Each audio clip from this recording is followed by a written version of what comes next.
Hey, get inspired, everybody. Thank you so much for watching another episode of Life Inspired. If you've never tuned in before, this is a show about how and why people are following Jesus Christ. And so basically we talk about life was going along, there's a ... and then God stepped in and did something in your life and turned you to a new inspired walk with Him. And so what does that look like? So we are going to have a conversation today with my very, very, very dear friend, Kristi Ryan. This is a woman, you guys, that is just lights up a room when you walk into it. You have just been an inspiration to me and so many other people. I don't know if you know that. Well, that's very nice of you to say. Yeah, so I want to hear all about what is life like for you before a turning point? What's your backstory? Well, that's interesting because currently my backstory is that I have been battling breast cancer since 2008. And that really got my attention. 11 years. Yeah, but honestly, as I think about the turning point, God has been knocking on my door for years. And I'm so glad He didn't stop because it even goes back to 1991 when I got in this really bad car accident. And I was in a hurry on my way to work. I had Were you already selling real estate at that time? Yes, I started in 1989, so it's been 30 years. But anyway, so I'm on my way to a meeting, and it was in the middle of January 15th. It was my middle daughter's second birthday. Oh. And I was late, so she's in the back all buckled, Cole's in the front, just with his seatbelt over his legs because strong-willed child, and I'm not a very strong mom, so I was like, fine, at least you're buckled up. Anyway, that was before seatbelts were even mandatory. So, and I happened to buckle up that day, and I didn't usually buckle up. Wow. Well, anyway, it was really, really icy and so foggy you could not see in front of your car. All I knew is, okay, slow down, slow down, slow down. McKinley's coming up. Well, all of a sudden, boom, there's a stop sign, and I slam on my brakes, and the last thing I remember was, oh God, don't let any cars be coming. Well, there was a car coming. Come to find out, I wake up in the hospital and everybody's okay. I had some broken ribs and hip and some cuts and stuff, but my car was totaled and they had to use the jaws to get me out. Well, and I was unconscious during all I that, didn't know so any you of didn't it. even know. Wow. I didn't know any of it. But this is where God stepped in. So that was in January, and then that Easter, which was probably March or April, I get a letter from a lady named Shirley. And it was a card. It was an Easter card.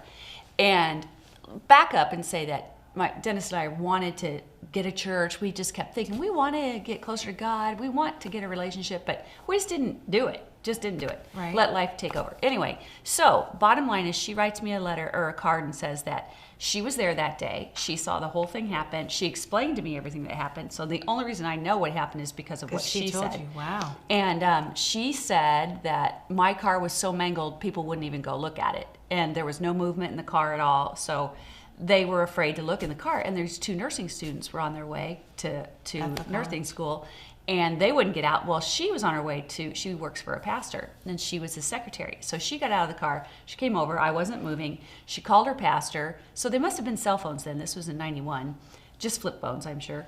But she called her pastor, and she prayed. She said, we prayed for you for over 20 minutes, and you started to move. And she said, I really feel like we broke the power of death over you. And I think that you need to be thankful to Jesus Christ for that. And I was like, just bawling my eyes off, like, oh, I can't believe this lady took the time to find me. She didn't know me from Adam, so she must have gotten my address from the newspaper. But, she listened to God, and she did what she felt she should do, which was a huge turning point. You'd think that would have been enough for me. Well, I was busy in work, trying to balance, all these hats and selling everything. houses and being a mom and being a wife. Exactly. Then I had another child, and then I had huge postpartum depression. Another knocking point. Oh, wow. God just kept knocking on my door. He's like, hello, Kristi, let me in. And this was such a weird thing. I don't know if you ever dealt with depression. I did Yeah, so if you have, you can understand. But a lot of people that have never dealt with it, they don't get it. And I didn't get it before that. Right. I could not imagine how you would not have any hope, or not be able to see the future, or not be able to see what tomorrow would be like. But it was a really scary feeling.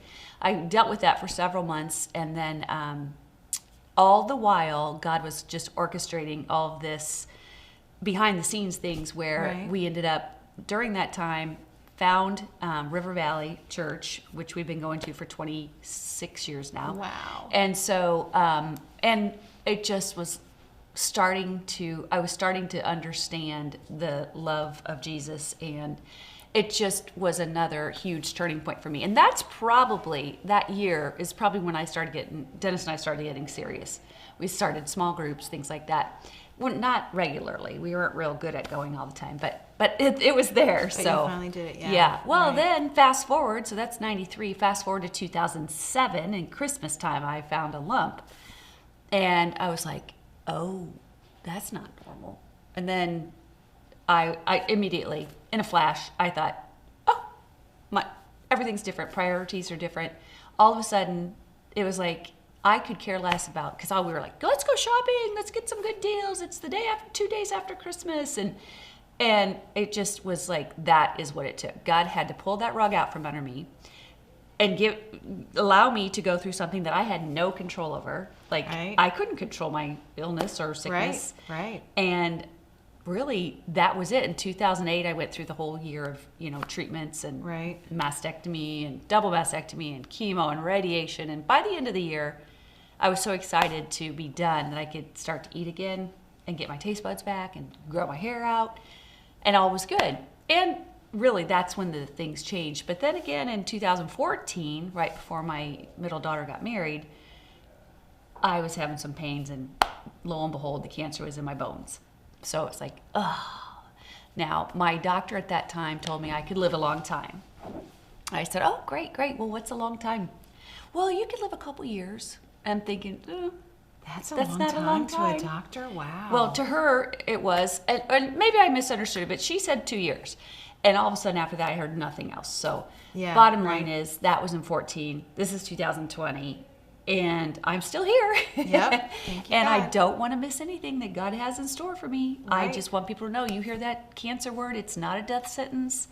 Do not let them scare you just because they say you have a terminal illness. We're all terminal. Absolutely, We could get hit for tomorrow. sure. We could For sure. get hit crossing the road, For sure. So let's don't waste any time. Right. And so I guess I had 3 times that God, like I say, many, many more in the middle of it, he knocked on my door, and I just didn't answer until he pulled the rug out. I was like, oh, well, you're not going to have any control over this one. Right, So really, right. that's kind of my story. Wow, that's awesome. Very Yeah. cool. So, a lot of times people will tell me like what you do to stay inspired every day. So now that you're like really, okay, God, yeah, I want you in charge. Mm-hmm. How do you connect with him? How do you listen to him? If he's in charge, are Right. you listening to him to tell you what to do for the day? What does that look like?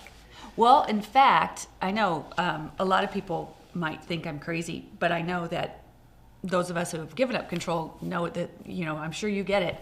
We don't have control well, anyway. I know, I but- can't keep my yeah, heart beating. I know, can't make my exactly. lungs still work. But You know we what I think mean? we do. Right, But right. so what I do is every single morning, I say a prayer as soon as I open my eyes. And it was a prayer that I got from Chuck Swindoll. And I won't remember the whole prayer because I'm, Cancer still brain. got chemo brain. Yeah. But anyway, every morning I say it. And it's basically asking the Holy Spirit to fill me with the Spirit so that I can literally take control of the power, and that God will take control of my life every day and help me just to be more loving, learn what I'm doing wrong. And so that prepares my heart. And then I'm so fortunate because I don't have a job where I have to be at 8 a.m. and I don't have to rush around in the morning. So I have an appointment with God every morning. Wow. Well, my appointment's at 10 a.m.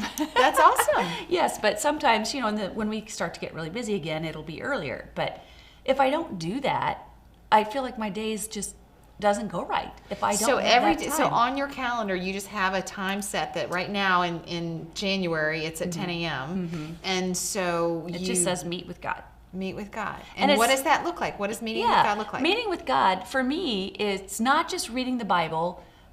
It's, of course, praying about it beforehand so that I will be able to understand whatever What I'm you read. reading. Okay. And for me to listen, I have to pray for that all the time, because I think that we don't just pray at one time and say, Right. it's all good, we're going to listen all the time. Right. We have to prepare our minds and our hearts Right. every time we are, well, all the time, even during the day, Right. shooting up prayers to God. So what I'll do is I have a devotion that I read. This year I'm starting a new one called New Mercies. Cool. And our church is doing a Bible study called F260, and it's the whole church is on target to do this. Cool. And we don't just read the Bible. We take a verse and we highlight what it means. We write down what it is. We explain what it means to us and what kind of action we can get to it. So it's a little bit more interactive than just reading it and saying, okay, I read that. Yeah. Right. And how many times have we read the same thing? Right. Like right now we're in Job, and Ooh, Job that's is a tough book. Yeah, it is. And I'm just thinking, oh, I've already read all this, and so, but I read it again because I thought, well, maybe the Lord will show me something. And really, it was all about control, Really? And so Job, and he never ever gave up on God, even though his friends and everybody said, what did you do? But, and so we can learn from these Right. long time ago people. Right. And so really that's what I do. And I get to have sometimes like an hour. But for people who don't get that, even just having a devotion where you read it and then look up the verse. See, that's what I find. Then I look up the verse and then it'll give me a word. I don't know the word. Then I'll ask Siri what the word means. And then it leads me to another verse.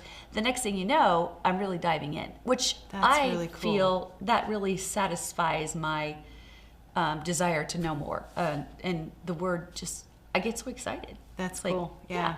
I'm not looking forward to the time I get so busy that I'll have to, Right. Well, I love that Bible verse that says the Word of God is living and active. Like Yes. it's different every time you read. Like today, this verse means this to me, but 6 months from now, if I read that same verse again, it means Yeah. something different because I'm going through something different. Yeah. And so it means something different to That's me true. because, so I love that. That's awesome. yeah, that's true. So yeah, so viewers, thank you guys so much for watching Kristi's story. I know that if you have questions, if maybe you've just found out that you have cancer or a loved one, something like that, I know Kristi would meet with you about that or about how to study the Bible. So if you want to have coffee, you better do it quick because she's going to be too busy in the spring selling season.